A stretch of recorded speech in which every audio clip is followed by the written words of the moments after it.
Hey guys, Neatsahone here to talk one last time, at least for a while, about the black-red zombie deck. I wanted to talk about how what I would do to the deck if I had an infinite budget, and so that's what we're going to talk about here. First, let's have a look at the deck itself as it stood at the end. It ended up being a pretty straightforward aggro deck.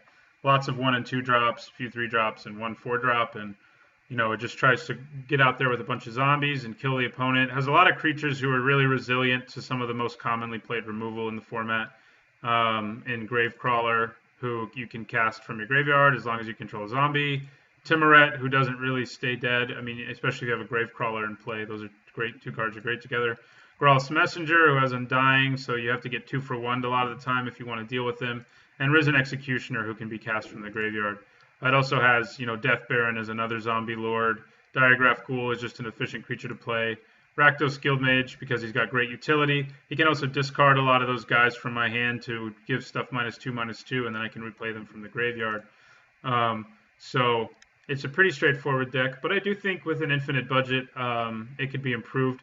The greatest improvement, I think, would be in the sideboard, and I think I'll talk about that first. And yeah, here's where I want to be first. And so something that would be great for the sideboard, and it's great for any red deck sideboard in Modern, is Blood Moon. It just shuts down so many different decks. The two it shuts down the most effectively are probably the Tron decks and the Amulet Bloom decks. It just ends the Amulet Bloom combo.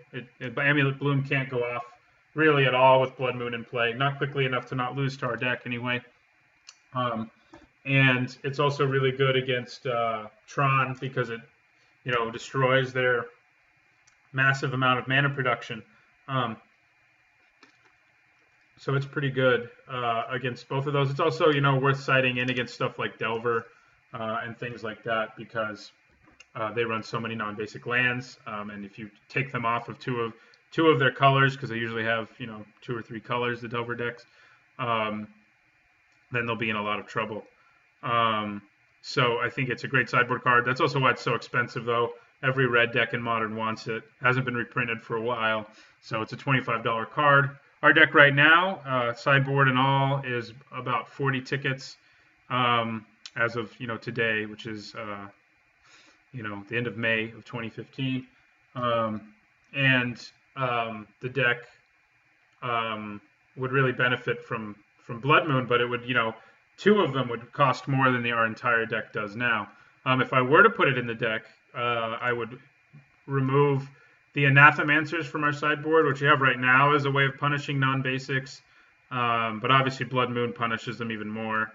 And I would take out the 3 Anathemancers and maybe also 1 Slaughter Games. Slaughter Games we have on our board for Amulet Bloom, and if we can shut them down with Blood Moon, Slaughter Games isn't nearly as needed. It's still useful there to have against other combos, but I think that's what I would do if I had an infinite budget. And I think that would be the most significant change that would be made to the deck. The change that would really power the deck up and really make it compete more effectively in tournaments because Blood Moon can just hose so many decks. But there are a few other changes I would make as well. One of them is the inclusion of a couple Mutavaults. I would just take out a couple Swamps for it. Mutavault works really well with Gravecrawler because you can, tap it to make itself into a land and then play your Gravecrawler from your graveyard. To make it into a creature. It's all creature types, so it also gets all our zombie bonuses. It can be sacrificed to our Timoret in a pinch, if you need it to be, and it can also just swing in with all your other guys for a bunch of damage. It's less expensive than Blood Moon. I would probably not run more than 2 in the deck because of our mana requirements. In our deck, we really want to be able to cast our Lightning Bolts, Terminates, and Dread Boars. So I'd probably just take out 2 Swamps for 2 Mutavaults. The danger there is perhaps not being able to cast Gral's Messenger on turn 3 always if you have him in your hand. So I would need to do some testing with Mutavault to know for sure if it was really good. But it seems like it would be a really powerful card for this deck, but I wouldn't run more than 2 at all. So the other thing I would also add is a couple Caverns of Souls. This goes really well against control decks. They can't counter any of your zombies, which all your creatures are in this deck, and that's a pretty nice and attractive thing. It's also incredibly expensive. Two of them would again surpass the cost of our entire deck. But if there were, I would put no more than two in the deck for the same reason with Mutavault. I mean, in this case, it can cast your Geralt's Messenger on turn 3, but if you're removing red mana sources to fit it into your deck, it's going to be harder to cast your Lightning Bolts, Terminates, and Dreadbores, which are important to be able to cast for sure. So, and the last change is kind of the obvious change. It would just be getting 4 Bloodstained Mires, which are pretty cheap right now. They're basically the cheapest, I think, of all the fetch lands, just to make our mana even more consistent. It's only 326 right now, so 4 would make our deck a lot more expensive, but not crazy. But that's so I would just make these changes to make our mana base more consistent.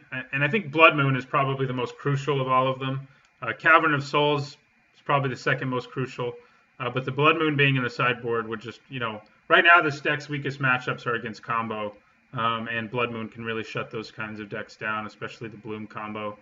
It's also pretty weak against Tron, and shutting down Tron would be a big deal. So if you're looking to build this deck and make it more competitive, I would definitely recommend getting your hands on 4 Blood Moons for the sideboard to help you against, lots of decks that this deck is weak against otherwise. But that's about it. I think that's all I would change. I mean, obviously, if I made all those changes, it would add a massive amount of money to the deck, especially the Blood Moons and the Caverns of Souls. And I wanted to keep this a budget deck, but I also wanted to let you know, this deck, show you ways that this deck could become even more competitive with the infusion of a massive amount of money. But this deck is clearly good even without that much money, and we can spend, a fraction of what we would spend to get 4 Blood Moons, about 40% of what we would spend to get 4 Blood Moons to make a deck that's pretty competitive. And this is probably the last video I'll do for this deck for a while. There might be some day down the road where I really feel like trying to take this through a modern daily again and seeing what happens, and I'll record that if I do. But we'll see. I hope you've enjoyed the series on this deck.